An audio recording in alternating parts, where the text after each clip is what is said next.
같이 한번 읽어보겠습니다. 준비, 시작! 사랑의 전국 우리의 하나님은. 네, 오늘 말씀은 말라기 3장 1절에서 5절까지의 말씀. 우리 성경책 한번 펴볼까요? 성경책. 우리 말라기가 오늘 어디에 나오는지 너무너무 중요할 수가 있어요. 성경책에 말라기는 신약일까 구약일까? 네, 신약? 구약은 앞에예요, 뒤에요? 앞쪽에 있죠. 앞쪽에서 말라기가 어디에 있을까요? 네, 한번 찾아보세요. 앞쪽에 있을까? 뒤쪽에 있을까? 네.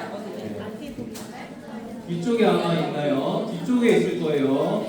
네, 한번 찾아보시고 말라기 뒤쪽에 한번 찾아보시고 3장 1절에서 5절 말씀.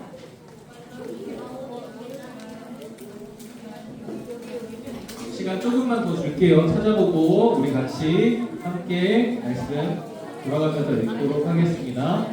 말이에요. 말이라고 써 있어요. 약자로는 말.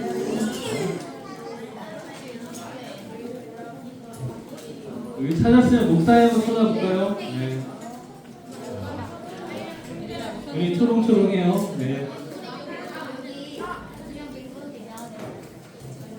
이 말씀을 잘 들으면 좋은 일이 있겠죠.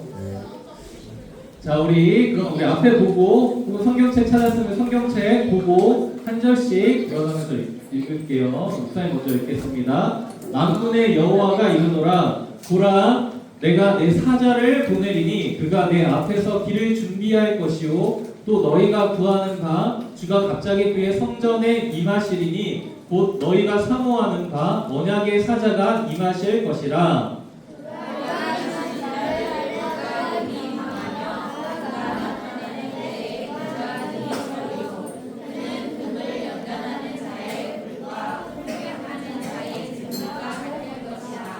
그가 은을 연단하여 깨끗하게 하는 자 같이 앉아서 레위 자손을 깨끗하게 하되 은같이 그들을 연단하리니 그들이 공의로운 재물을 나 여호와께 바칠 것이라.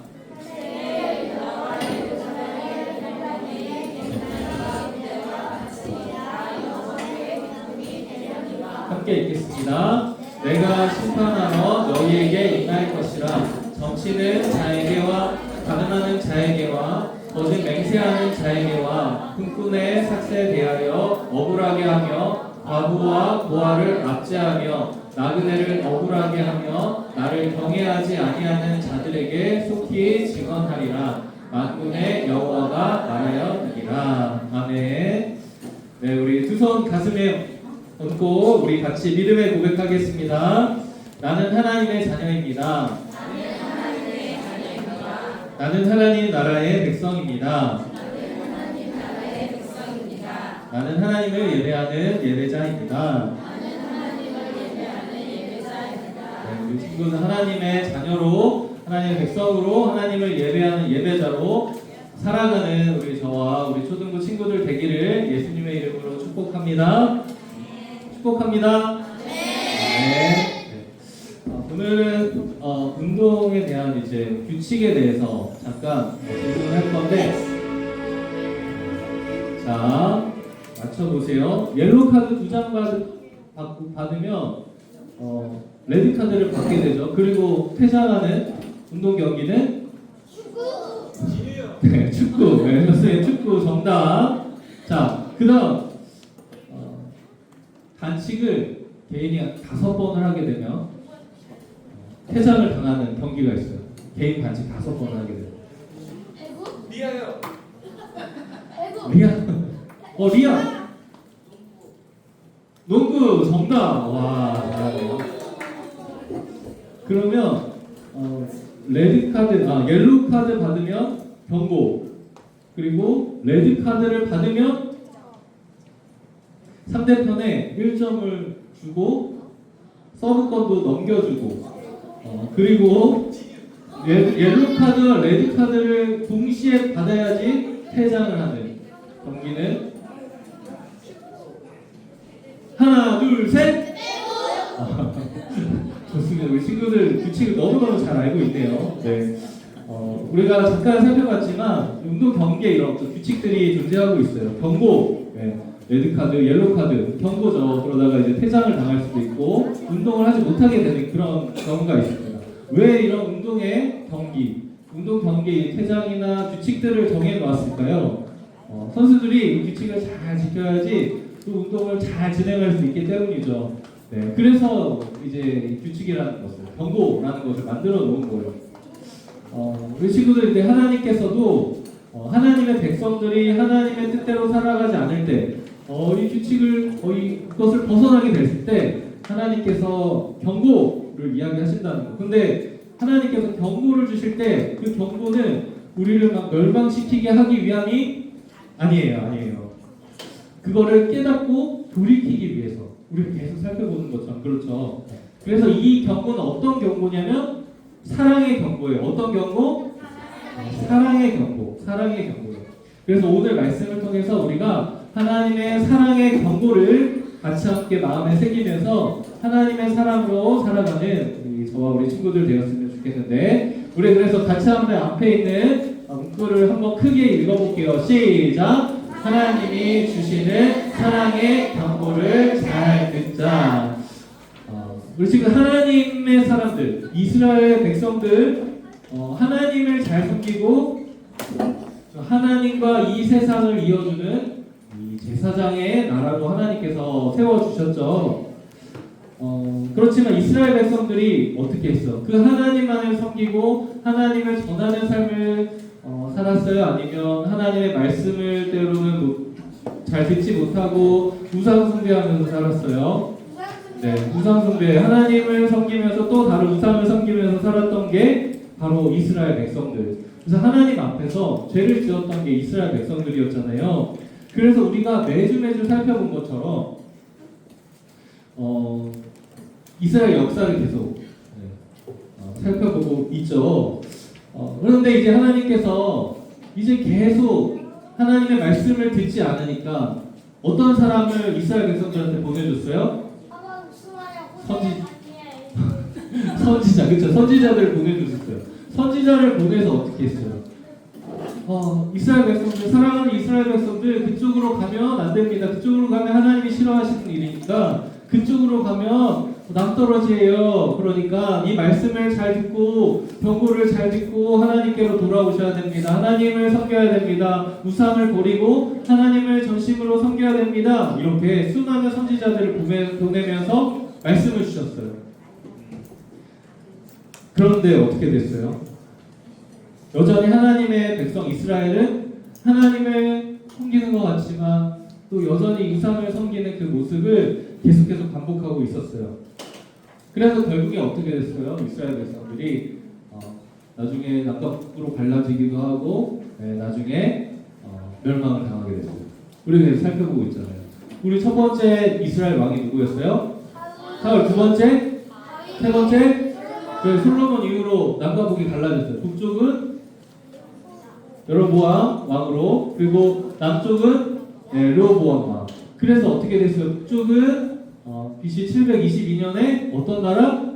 아스리아라는 나라에 의해서 멸망을 당하게 됐고, 그것도 왜 멸망당했어요? 하나님을 떠나고 우상을 섬겼기 때문에. 남쪽 유다도 어떻게 돼요?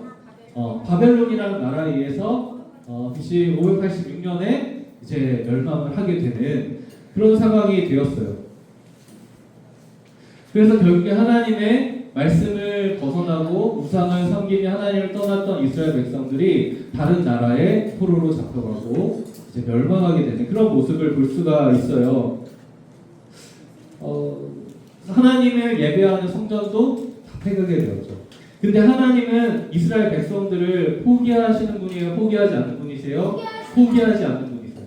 그래서 어떻게 해요? 바벨론 포로로 가서 끝! 이게 아니라 하나님께서 선지자 예레미야를 통해서 그런 약속을 했었어요. 70년이 차고 나면 다시 돌아오게 될 것입니다. 그렇게 얘기했어요. 그래서 그 말씀대로 이루어졌어요. 그래서 70년이 지나자 바벨론에서 다시 이제 예루살렘으로 유다로 돌아오게 됐습니다. 수십 년 동안 이제 바벨론이라는 곳에 포로로 지내다가 이제 나라로 딱 들어왔어요. 우리나라처럼 이제 회복이 되었죠. 그러니까 어떻게 됐을까? 너무너무 기쁘고 행복할 것 같아요. 그래서 이스라엘 백성들이 이 바벨론 포로에서 이제 예루살렘으로 와가지고 너무 기뻐서 뭘 했냐면 뭘 했을까? 와서 가장 먼저 뭘 했을까? 성전을 다시 지었어요. 무너졌던 성전을 다시 지었어요. 성전을 다시 지었어요. 성전을 다시 짓는다는 건 뭐예요? 하나님이 함께 하신 그 성전을 짓는다는 건 하나님 앞에 이제 하나 다시 예배하겠습니다. 하나님만 다시 섬기겠습니다. 이것을 고백하는 거였잖아요. 예배를 세우는 거예요. 그래서 이제 바벨론으로부터 돌아와서 첫 번째 이제 스룹바벨이라는 사람을 중심으로 해서 성전을 짓게 돼요. 그리고 두 번째 이제 에스라 있잖아요. 에스라를 통해서 이제 말씀 하나님의 말씀이 회복되고 되고 그 세 번째 이제 느헤미야를 통해서 성벽을 다시 만들게 되었어요. 그러니까 이스라엘 백성들이 이제 하나님을 예배할 수 있고 예배할 수 있는 환경도 어느 정도 갖춰졌고 하나님만을 이제 예배하게 되는 상황이 되었어요. 그리고 백성들이 이제 거룩한 하나님이 원하시는 대로 그렇게 살아가게 되었어요. 그러면 이제 이스라엘 백성들이 하나님만 온전히 섬기며 하나님만 정말 바라보면서 살아가야 될 거잖아요. 그러면 이스라엘 백성이 그렇게 살았을까 이제? 아니에요. 지금 바벨론 포로 한번 갔다 왔는데 정신 좀 차려야 되는데 못 차렸을 것 같아요. 맞아요. 정신 아직도 못 차렸어요. 그래서 어떻게 돼요? 여전히 하나님을 섬기지만 그 안에 여러 우상들을 섬기게 되죠. 근데 이스라엘 백성들한테 그런 마음이 있었어요. 이제 물론 이스라엘 백성들이 와서 성전도 회복하고 이제 예배도 드리고 성벽도 회복하고 이랬지만 그들 마음 안에는 이제 메시아라는 분이 오셔서 우리나라를 정말 이제 강대한 나라로 만들어 주실 것이다 그런 생각을 갖고 있었거든요.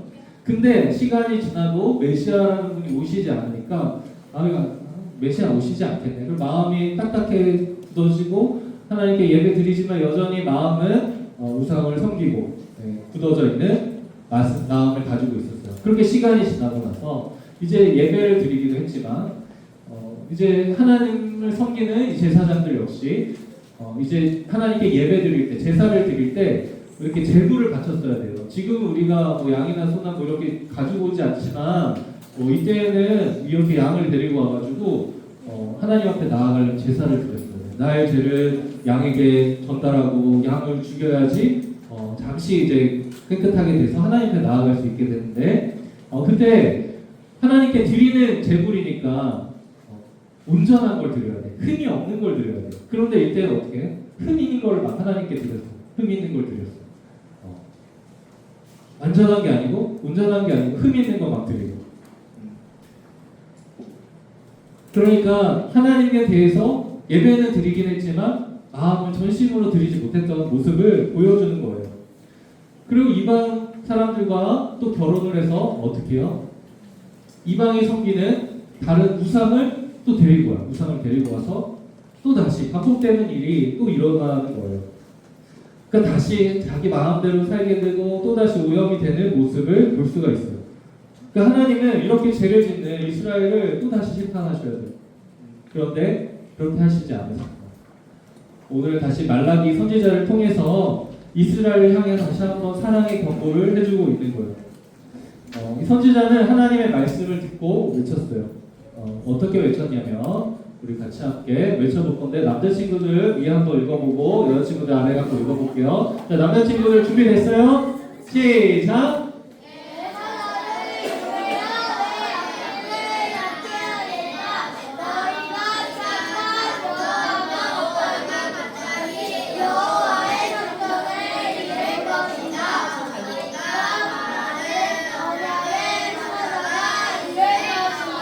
네, 너무 잘했어요. 자, 우리 여자친구 시작! 그때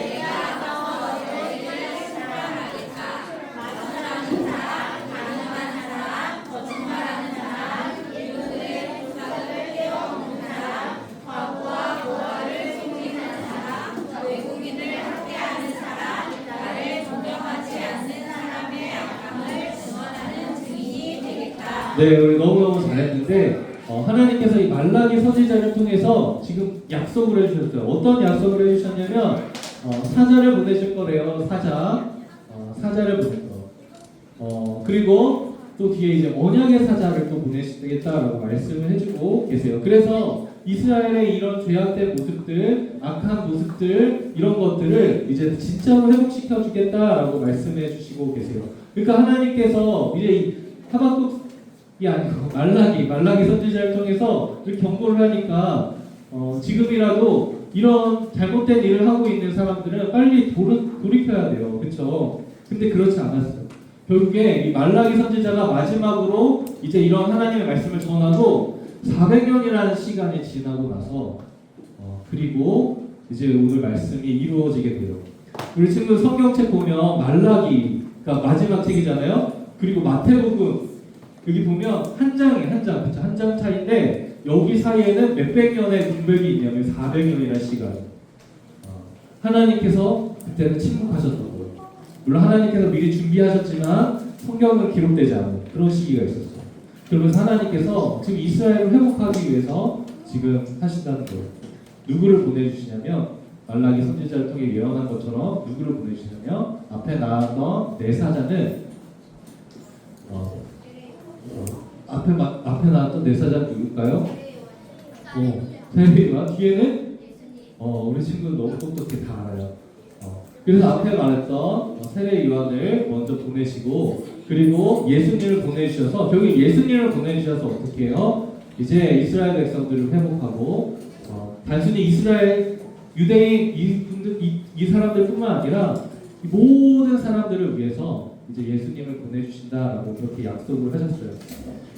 그리고 그 말라기 3장 2절 말씀처럼 이런 표현이 있거든요. 금을 연단하는 자의 불과 표백하는 자의 증물 이런 표현을 했는데 금을 연단하는 불. 그래서 저기 금을 불 속에 금을 이제 불을 이렇게 떼면 불순물들이 다 제거가 돼요. 그래서 온전한 순금이 되어지는 상태. 온전히 하나님만 바라볼 수 있는 상태. 그 표백하는 증물. 그렇죠. 빨래랑 비슷하겠죠. 그래서 이곳에 옷감을 입게 되면 이제 깨끗하게 되는 거. 빨래하듯이 깨끗하게 되는 거. 그것과 같이 이제 예수님이 오시면 우리들의 죄를 다 깨끗하게 씻어주신다. 그런 이야기를 해주고 계세요. 그러니까 예수님이 이 땅에 오셔서 하신 게 그거잖아요. 우리를 위해서 십자가에서 모든 죄를 다 대신 감당하셨어요. 악한 모든 일들을 대신해서. 우리가 할 수 없음을 아셨기 때문에. 그래서 우리를 위해 십자가에 죽으시고 다시 부활하셔서 이제 우리에게 죄로부터 깨끗하게 해주시고 자유케 해주셨어요. 우리가 이제 새롭게 될 수 있는 그런 길을 열어놓으신 거예요. 오늘 예수님의 사랑을 우리가 알게 되죠. 그 사랑은 뭐예요? 사랑의 경고는 무엇이냐면 우리가 이제 예수님을 통해서 죄를 씻김 받고 깨끗하게 되었지만 이제 죄로부터 돌아서야 돼요. 죄를 멀리하는 것. 예수님의 경고는 이제 그 예수님의 그 십자가의 사건을 믿으면 너희가 표백하는 옷과 같이 깨끗하게 될 것이다. 순금과 같이 될 것이다. 그러니까 죄로부터 돌이키고 예수님을 믿으면 구원을 얻게 된다. 이 이야기를 하고 계시는 거예요. 하나님 아버지 예수님의 사랑의 경고는 뭐예요? 이제 죄로부터 이제 다시 가지 마라. 내가 너희를 위해서 십자가에서 모든 물과 피를 다 쏟았다. 그러니까 나를 믿고 나를 따라오면서 이제 그 죄를 뒤로하고 나만 따라와서 살아가라. 그렇게 말씀해주고 계시는 거예요. 우리가 예수님의 이번 한 주간도 살아갈 때 예수님의 사랑의 경고를 기억했으면 좋겠어요. 예수님은 우리를 사랑하셔서 모든 죄를 이미 다 치르셨으니까 마음대로 살아도 된다 이게 아니라 어떻게 해요? 예수님의 뜻대로 말씀대로 죄를 뒤로하고 주님의 뜻대로 살아가는 그거예요. 그게 사랑의 경고. 오늘도 하나님이 우리를 사랑하시기 때문에 오늘 이 말씀을 듣게 하시고 또 그 말씀대로 살아가게 하시는 거예요. 그 예수님을 우리가 예수님 구주로 믿고 주님을 믿고 살아갈 수 있다는 이 사실을 너무너무 감사하면서 이번 한 주간도 살아가는 그리고 죄를 멀리하는 저와 우리 모든 우리 초등부 친구들 되시기를 예수님의 이름으로 간절히 축복합니다. 우리 같이